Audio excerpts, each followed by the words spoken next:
आज प्रभु यीशु एक बार फिर से हमें सबोपदेशक में से बहुत ही इम्पोर्टेंट चीज़ सिखाना चाहता है। 7 अध्याय सबोपदेशक, उसका 5वां वचन मैं आपके लिए पढ़ता हूँ। सबोपदेशक 7 अध्याय उसका 5वां वचन। मूर्खों के गीत सुनने से बुद्धिमान की धुड़की सुनना उत्तम है।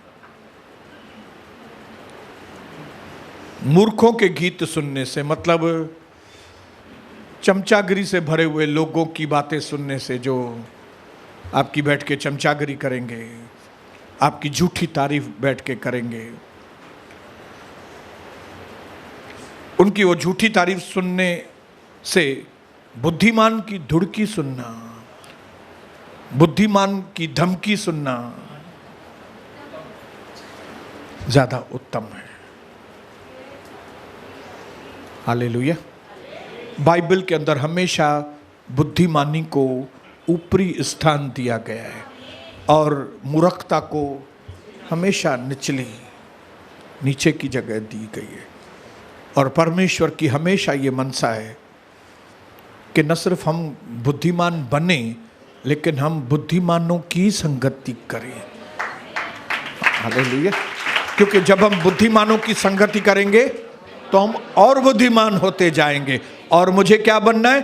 और बुद्धिमान बनना है। बोलो, मुझे और बुद्धिमान बनना है। हालेलुया। तो इसमें से क्या सबक सीखा आपने?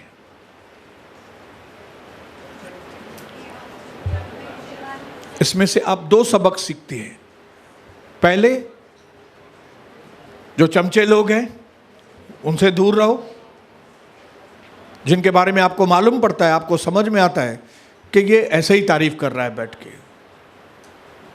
कोई ना कोई मतलब है इसका, तभी तारीफ कर रहा है बैठ के। एक व्यक्ति जब दिल से तारीफ करता है समझ में आता है, ऐसे ही तारीफ करता है समझ में आता है।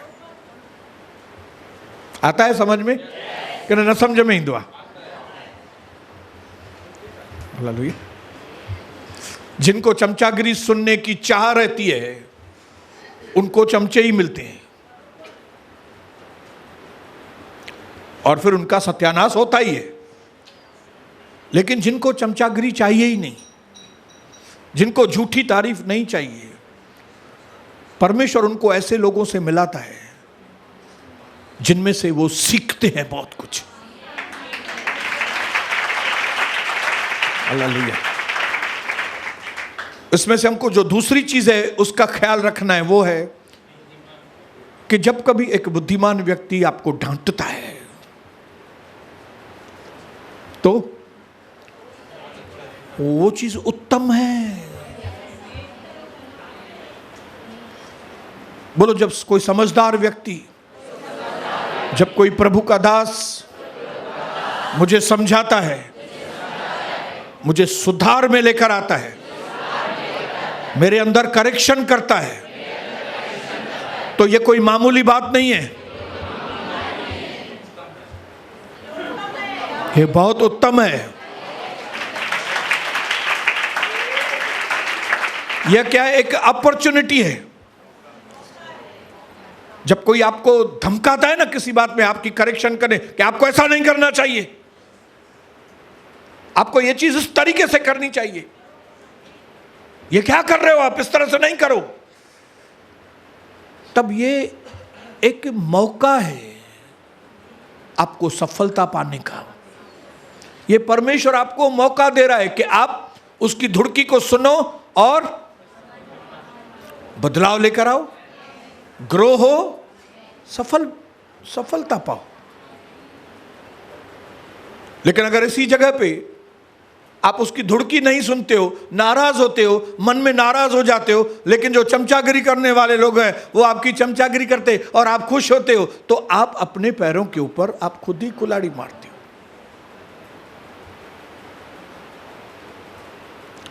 प्रभु यीशु मसीह ने अपने जीवन में कभी भी चमचे नहीं रखे, और न मैं अपनी जिंदगी में कभी चमचे रखने वाला हूं, और न आप लोग अपने जीवन में चमचे रखना। हमें चमचे नहीं चाहिए, हमें झूठी तारीफ करने वाले लोग नहीं चाहिए। हमें कौन से लोग चाहिए? जो हमारी करेक्शन करे। क्यों? जब वो करेक्शन करेंगे हमारी आंखें खुलेगी, हम बदलाव लेकर आएंगे, फिर हम ग्रो होंगे और हम सफल होंगे।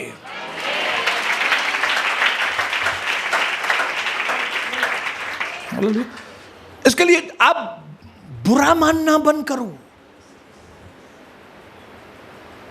हाँ, जब कोई लगता है करेक्शन आपके ऊपर आ रहा है, आप बुरा नहीं मानो। कई बार हम नाम लेके बोलते हैं, तो आप बुरा नहीं मानो। ये आप अपने लिए एक मौका समझो। ये तो गुमराह पुत्र ने खुद को ही रिब्यूक किया। गुमराह पुत्र ने खुद को ही बोला, अरे ये तूने क्या कर दिया यार, ये तूने तो सत्यानाश कर दी तुम्हारी खुद की। अभी जाओ, मैं पिताजी के पास जाऊंगा, मैं वहां पे नौकर बन के ही रहूंगा। और वो खुद की बात ही सुन के उठा। समझो इसको खुद की आवाज नहीं आती थी, कोई दूसरा आके उसको बोलता था, अरे क्या तू सुअरों के बीच में बैठा है आके। समझो वो खुद नहीं बोलता था, कोई दूसरा बाहर का आदमी आके उसको बोलता था, ये क्या तू सुअरों के बीच में बैठा है। उससे अच्छा है जा बाप के पास, जाके उधर नौकर बन के ही रहना, फिर भी अच्छा रहेगा तुम्हारे लिए।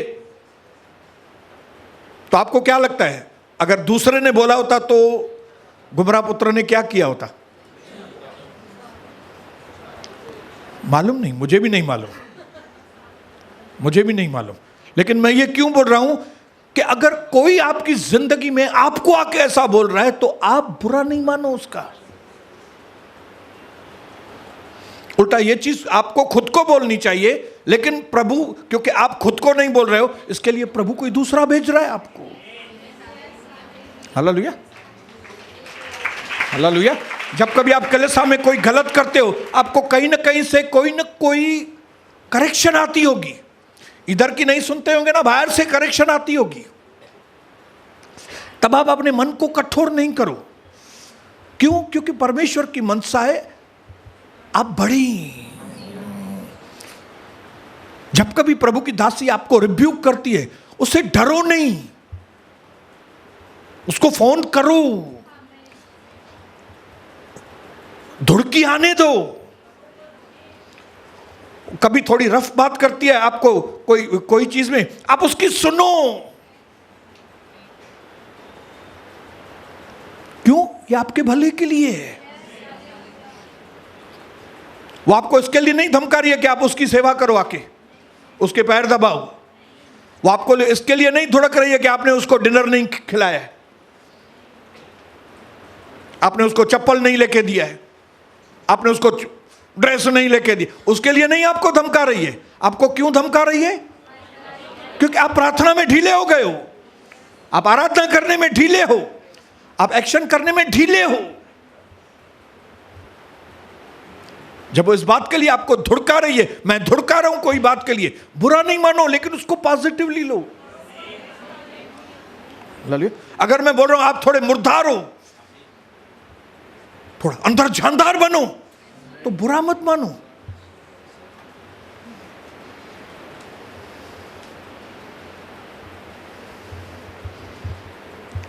हालेलुया। होना तो ये चाहिए कि आपको आत्मचिंतन, आपको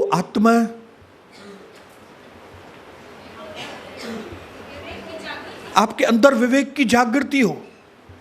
आपको खुद को खुद से बात करना चाहिए कि मैं ये क्या कर रहा हूं, मैं ये क्या कर रही है, मुझे ये बातें रोक देनी चाहिए, मुझे ये बातें रोक देनी चाहिए, मुझे ऐसा नहीं करना चाहिए।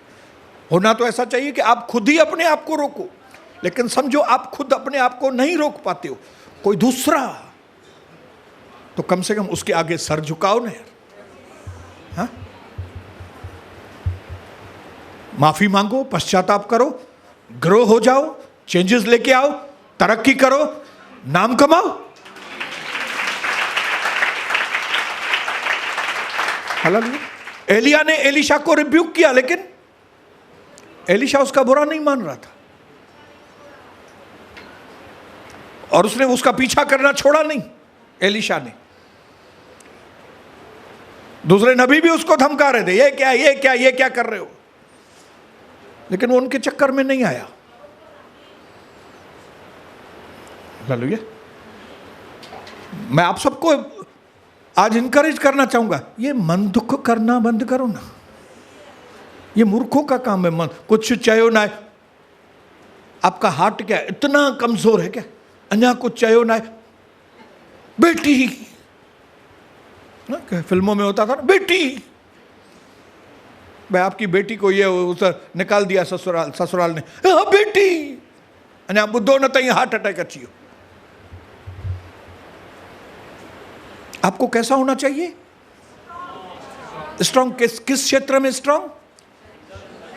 कोई चीज मुझे समझ में खुद को नहीं आ रही है, लेकिन दूसरे को मेरे जीवन में ये चीज समझ में आ रही है और वो मुझे समझा रहा है, मेरे अंदर वो बदलाव लेकर देखना चाहता है। तो आपका क्या काम है? क्या मैं कभी आपको इनकरेज नहीं करता हूं? क्या इनकरेज करता हूं ना? ऐसा तो नहीं है कि मैं हमेशा आपको रिव्यू की करता हूं, हमेशा आपके ऊपर करेक्शन करता हूं। कई बार हम इनकरेज भी करते हैं ना। जब आप सही तरीके से आते हैं तो हम बोलते हैं ना सही तरीके से, यस वेरी गुड, ऐसा ऐसा बने रहो, ऐसा चलते रहो। लेकिन जब करेक्शन की बारी आती है तो फिर करेक्शन करते हैं। और ये सबोपदेशक वाला बोलना चाहता है कि ट्रू विजडम, सच्ची बुद्धि इसमें है कि आप सुधार से नाराज नहीं हो। और नकली बुद्धि यह कहती है कि जैसे ही तुम्हारे ऊपर कोई सुधार करे, शक्ल उतार दो।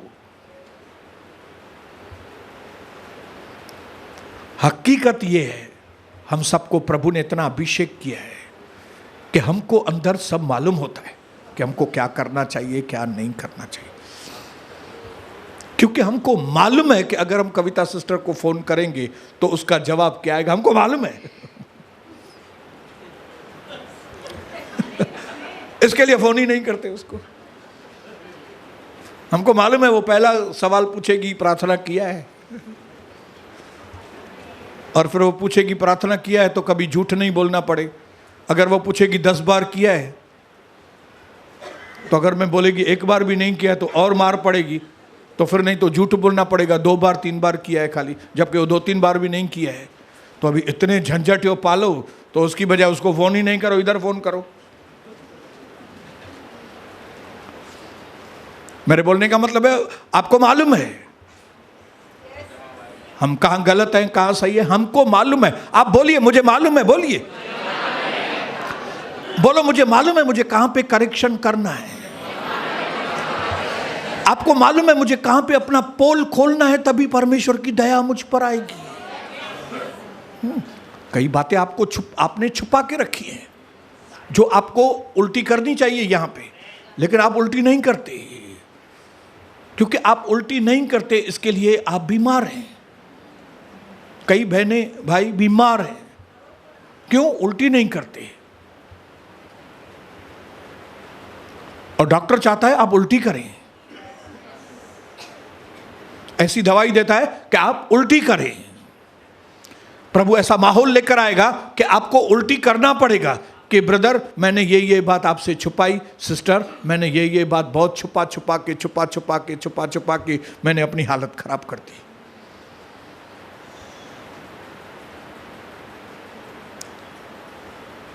हालेलुया। ये क्यों होता है? क्योंकि हम मूर्ख हैं। कई बार हम ऐसे लोगों से जुड़े हैं जो झूठी तारीफ करते हैं। मैं तो तुम्हारी दीदी हूं ना, मैं तो तुम्हारा भाई हूं ना, मैं तो तुम्हारी बहन हूं ना, ये करे ऐसा। हम उन लोगों की बातें सुनते हैं जिनकी हमको सुननी ही नहीं चाहिए, लेकिन जिनकी बातें हमको सुननी चाहिए उनकी बातें सुनते ही नहीं है। इसका नतीजा क्या निकलता है? हम बीमार हो जाते हैं, ग्रो नहीं होते। हालेलुया, बोलिए हालेलुया। ये क्षेत्र में मेरे भाइयों बहनों हमको इस वक्त बदलने की सख्त जरूरत है। Better to be corrected in love than deceive by flatterers. अच्छा ये है कि हम प्यार में बदलाव लेकर आए, न कि जो झूठी तारीफ करते हैं उनके धोखे में आ जाए।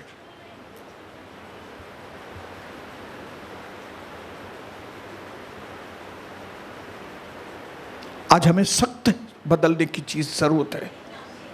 बोलो, मुझे सख्त बदलने की जरूरत है।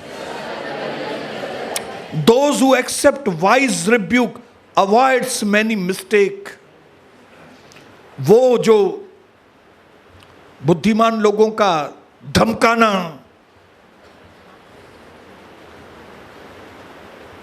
एक्सेप्ट करते हैं,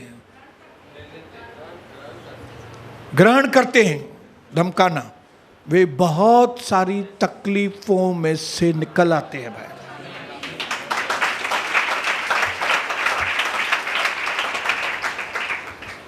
इसके लिए हमारे प्रभु यीशु मसीह के जीवन को जब हम देखेंगे तो प्रभु यीशु मसीह का जीवन जो था वो ऐसा था कि वो लोगों को करेक्शन करने में चूकते नहीं थे कभी भी।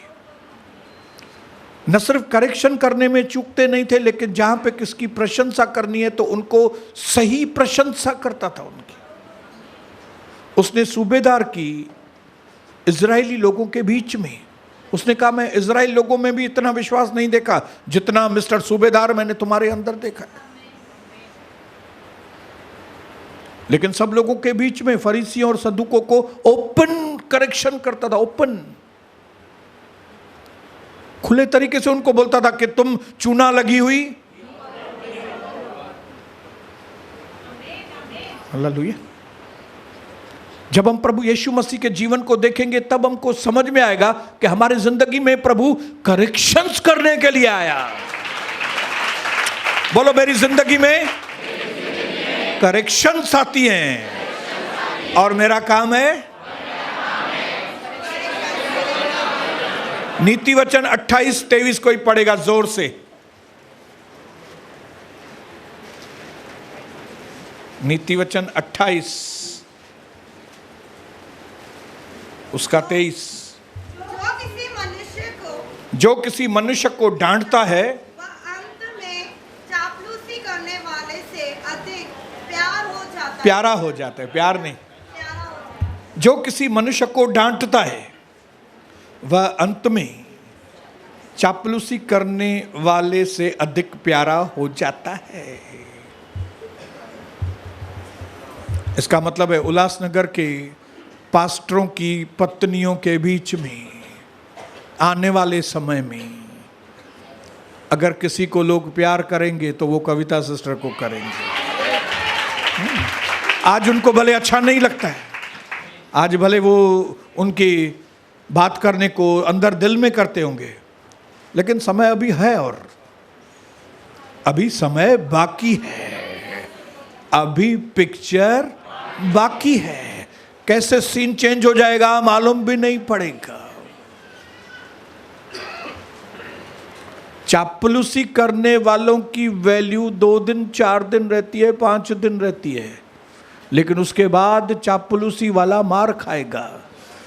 लेकिन जो सही करेक्शन करता है उसके 2 या 3 दिन कठिन जाएंगे, ऐसा 2-4 दिन उससे लोग नफरत करेंगे, लेकिन बाद में, मैं नहीं बोल रहा हूं, नीति वचन 28-23 बोल रहा है कि जो किसी मनुष्य को डांटता है, मतलब जो डांटने वाला है, वो चापलूसी करने वाले से अधिक प्यारा हो जाता है। आने वाले समय में कई लोग जो बोलते थे पास्टर सोनी बहुत कड़क के, वे लोग आके बोलेंगे आई लव यू पास्टर। कई लोग जो इस वक्त मेरी पत्नी से नफरत करते हैं, उनके लिए बोलते हैं ये तो खड़ा नहीं करती, ये तो ऐसा नहीं करती, वे आके बोलेंगे, सिस्टर्स आके बोलेंगी Kavita sister I love you Kavita sister. इसके लिए आप लोग भी चमचागिरी करना बंद करो, किसी की झूठी तारीफ मत करो, ना अपने सेठ की, ना अपनी नौकर की, किसी की भी नहीं। जो तारीफ के लायक है उसकी तारीफ करो, लेकिन जहां पे करेक्शन आती है वहां पे करेक्शन करो। एक और पढ़ेंगे वचन, नीति वचन 9 अध्याय उसका 7 और 8। जो ठट्ठा करने वाले को शिक्षा देता है वह अपमानित होता है, और जो दुष्ट जन को डांटता है वह कलंकित होता है। ठट्ठा करने वाले को न डांट, ऐसा न हो कि वह तुझसे बैर रखे। बुद्धिमान को डांट, वह तुझसे प्रेम रखे। बुद्धिमान को डांट, वो तुमसे प्रेम करेगा। बेवकूफों को डांटोगे, बेवकूफ को डांटोगे तो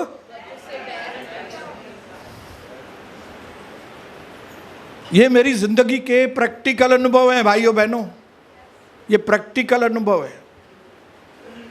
उसके लिए एक जगह लिखा है, बेवकूफों को उनकी बेवकूफी के अनुसार जवाब देना। फिर उसके बाद लिखा है फिर से, बेवकूफों को उसकी बेवकूफी के अनुसार जवाब नहीं देना। क्यों? क्योंकि बेवकूफ भी दो किस्म के हैं। एक बेवकूफ वो है जिसको बुद्धिमान बनना है, लेकिन एक बेवकूफ वो है जिसको बुद्धिमान बनना ही नहीं है। ऐसे बेवकूफ जिनको बुद्धिमान बनना ही नहीं है, उनको अगर आप डांटेंगे तो वो बैर करेगा आपसे। मुखे ही तो चाहे सनी देर बेर के चाहे न तो मुखे तो नदी मुखे तनी दमान मज़ो न थो अचे ते मुखे।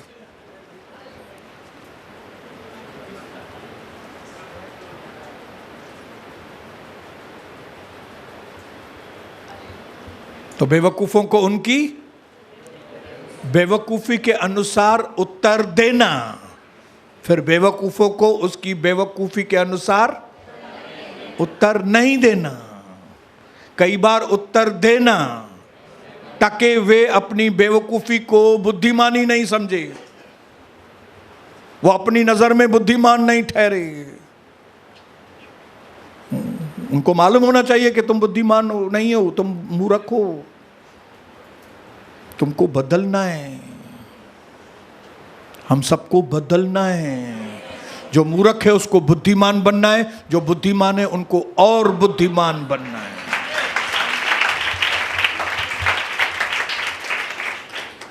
You cannot accept correction when you are not humble to listen. आप करेक्शन को, आप सुधार को ग्रहण कर ही नहीं सकते अगर आप नम्र नहीं हैं।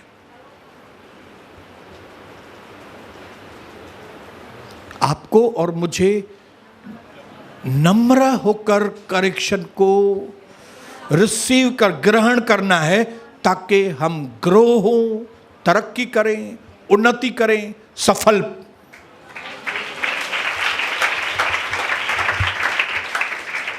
नंबर 2,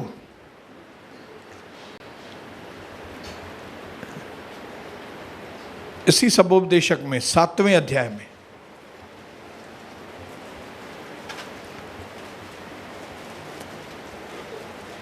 7वें अध्याय का 8वां वचन।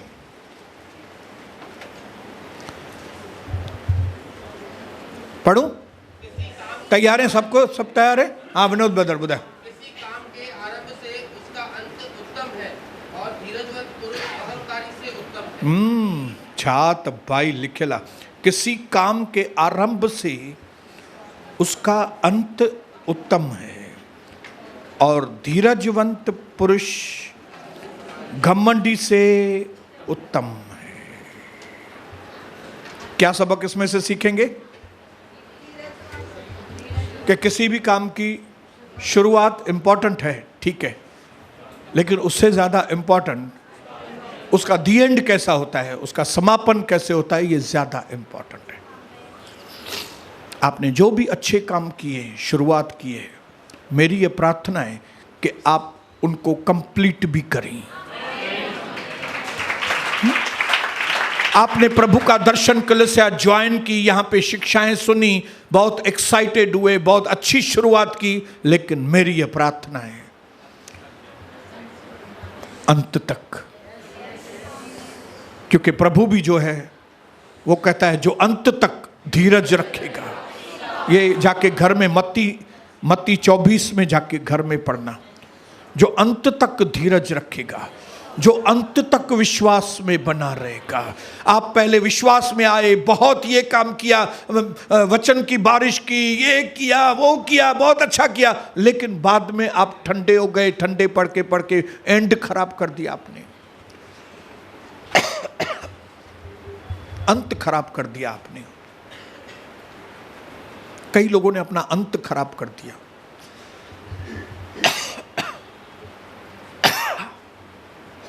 कई लोगों ने शुरुआत अच्छी नहीं की, ठीक है, अंत अच्छा होना चाहिए, एंडिंग अच्छी होनी चाहिए। जो रेस में दौड़ते हैं, शुरुआत बहुत एकदम से अच्छी दौड़ लगाना शुरू किया, लोगों ने कैसा किया, ऐसा किया, ऐसा किया, बहुत अच्छा दौड़ शुरू किया, स्टार्ट किया, लेकिन बाद में ठोकर खाकर गिर गए और फाइनल पॉइंट तक नहीं पहुंच पाए। क्या फायदा? उससे अच्छा तो वो जिन्होंने शुरुआत ठीक की।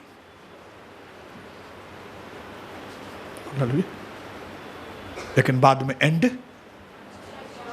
अपने पड़ोसी को बोलो, हमको अपना जो रेस का अंत है वो बराबर रीति से पूरा करना है। इनाम किसको मिलेगा? भाइयों बहनों, इनाम किसको मिलेगा? प्रभु यीशु इनाम किसको देगा? जो जय पाएगा। जिसने दौड़ में पहले दौड़ा और फिर उसको इनाम नहीं मिलेगा। उनको इनाम नहीं मिलेगा। इनाम सिर्फ उनको मिलेगा जो अंत तक टिके रहेंगे। उनको मुकुट देगा परमेश्वर। हालेलुया। राजा शाऊल ने शुरुआत अच्छी की, एकदम अच्छी शुरुआत की, फर्स्ट क्लास गया, दुश्मनों के ऊपर विजय पाता था। लेकिन एक पॉइंट आया जहां पे उसने अपने जीने के तरीके को वचन के अनुसार नहीं करके गिरते गया, लोगों के चक्कर में आ गया। ये लोगों का चक्कर है ना, बहुत खराब है। ये लोगों को जो खुश करना है ना, ये बहुत ही खतरनाक है। मैंने अपनी जिंदगी में जो बहुत कीमती चीजें खोई है ना, ये मनुष्यों के चक्कर में ही खोई है। मनुष्य के चक्कर में से निकलना, ये चक्रव्यूह है। चक्रव्यूह शैतान ने क्या है, हमारे आगे पीछे चक्रव्यूह बना के रखा है। हमारे भाई, हमारी बहनें, मासियां, चाची, दोस्त, सहेलियां, हमारे स्कूल के टीचर्स, स्टूडेंट्स, ये चक्रव्यूह है। अगर हम सावधान नहीं रहेंगे तो इस चक्रव्यूह में फंस जाएंगे। और शैतान चाहता है कि आप इस चक्रव्यूह में फंसो ताकि आप मंजिल पर न पहुंचो, आप अपनी दौड़ में जीतो नहीं। ये बहुत खतरनाक बात है। ये बहुत ही खतरनाक बात है। ये बड़े दुख की बात है कि आपने इनिशियली इतनी मेहनत की, आपने इतना प्रभु के पीछे चले, आपने इतनी बातें मानी प्रभु की, लोगों के ताने भी सहे, सब कुछ सहे, लेकिन 5 साल के बाद, 10 साल के बाद, 15 साल के बाद फिर लोगों के चक्कर में आके आप प्रभु को पीठ दिखा गए। ये शाऊल ने किया, लेकिन दाऊद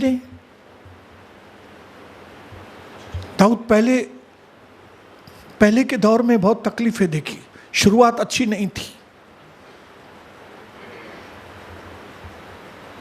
मिस्टेक्स की काफी शुरुआती दौर में, लेकिन बाद में संभल गया वो।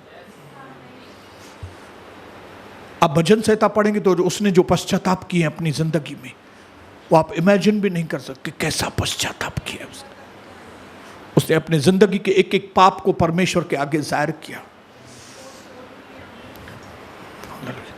उसने कहा परमेश्वर मेरे घृणित कामों के लिए मुझे माफ करना, मुझे क्षमा कर। आपने मुझे कितना अद्भुत तरीके से रचा है, मैं इतना अद्भुत तरीके से बनाया गया हूं, लेकिन मैंने काम क्या किए। आज भी ये वक्त है, ये समय है जब आप अपनी दौड़ को सही कर सकते हो। कैसे? पश्चाताप के द्वारा।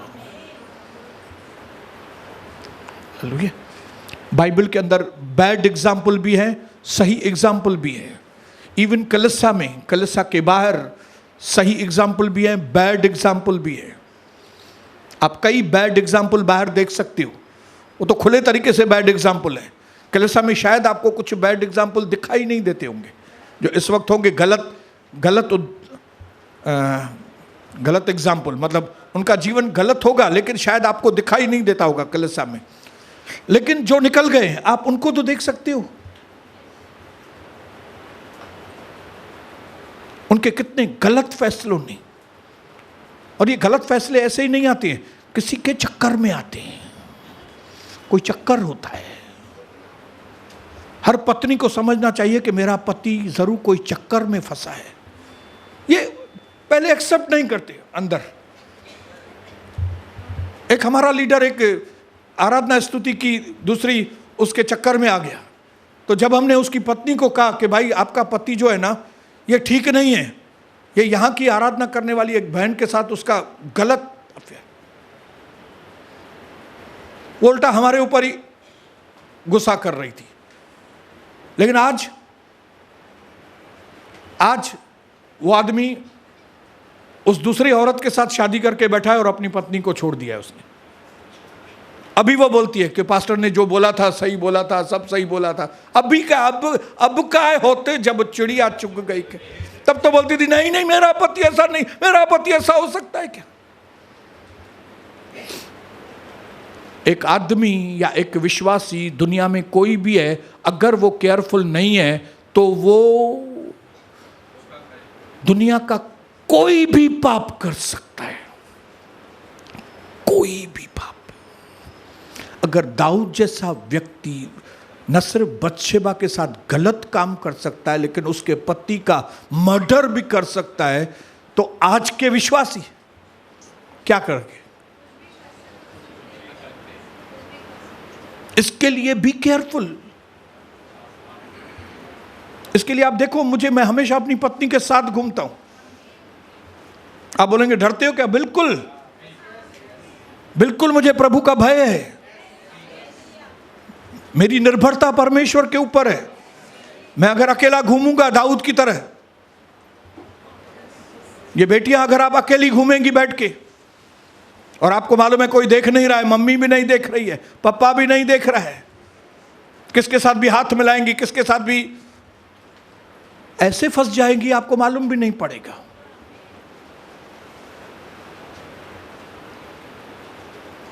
इसके लिए नीति वचन और सभोपदेशक ये ऐसी बातों से भरे हुए हैं जो हमको शिक्षाएं देते हैं कि अगर आपने मसीह की दौड़ शुरू की है तो अभी नाउ बी केयरफुल, ताकि इस दौड़ को आप सही तरीके से पूरी करें। 2 तिमुथी 4:7 में लिखा है, पौलुस कहता है मैं अच्छी दौड़, मैंने अपनी दौड़, पढ़िए 2 तिमुथी 4:7, मैं एक अच्छी कुश्ती लड़ चुका हूं, मैंने अपनी दौड़ पूरी की है, मैंने विश्वास की रखवाली की है। एक दिन आना चाहिए भाइयों बहनों, ये चीज हम और आप बोलने चाहिए। हालेलुया। जिस तरह हमारे प्रभु यीशु मसीह ने अपने मकसद को पूरा किया, हम सबको अपना मकसद पूरा करना है। वो है परमेश्वर की मर्जी हमारी जिंदगी में पूरी हो, परमेश्वर का राज्य हमारे द्वारा आशीषित हो, परमेश्वर की महिमा हमारे द्वारा हो। रोटी कपड़ा मकान की बात ही नहीं है, रोटी कपड़ा मकान ऐसे ही मिलते हैं हमको। तो जैसे आज आप यहां से जाएं, अपने मन में एक चीज ख्याल रखिए, दौड़ शुरू की है, दौड़ शुरू की है, अच्छी या बुरी, अच्छे तरीके से या तो लड़खड़ाते हुए चालू किया, लेकिन अभी पूरी सही तरीके से करें, क्योंकि प्रभु चाहता है कि जिस अच्छे काम की शुरुआत उसने आपके अंदर की है, वो आपके जीवन में उसको सही तरीके से पूरा करे, यीशु मसीह के नाम से, आमीन।